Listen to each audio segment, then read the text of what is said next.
SIR লাগু ও শেষ হওয়ার পরেও হাকিমপুর চেকপোস্টে বাংলাদেশি অনুপ্রবেশকারীদের ভিড়।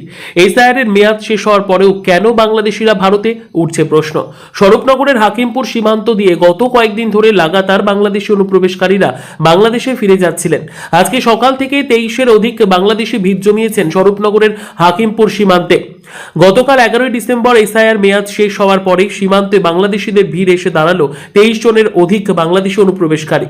11ই ডিসেম্বর এসআইআর মেয়াদ শেষ হওয়ার পর এই বাংলাদেশিরা কিভাবে ভারতে রয়েছেন, এই আত্মসমর্পণকারী বাংলাদেশিদের আদৌ কি তারা দেশে ফিরতে পারবে, না আইনের বেড়াজালে আটকে যাবে, এই নিয়ে আইনি জটিলতার দ্বন্দ্বে পড়েছে সীমান্তরক্ষী বাহিনী। বাংলাদেশে আর এখানে কোথায় থাকতে, কতদিন ধরে আছো?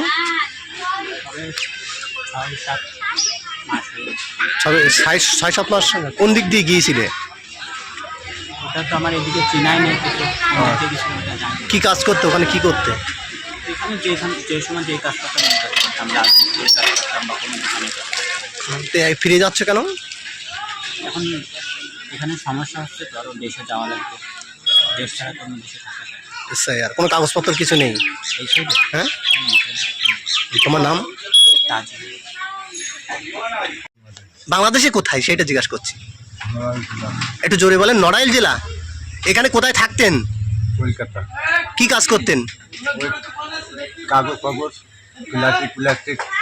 কত বছর আগে আসছিলেন বাংলাদেশ থেকে? তা কোনো কাগজপত্র এখানে নেই? না। তা এখন চলে যাচ্ছেন কেন? অর্ডার থাকে যেটা আমি চলে যাচ্ছি।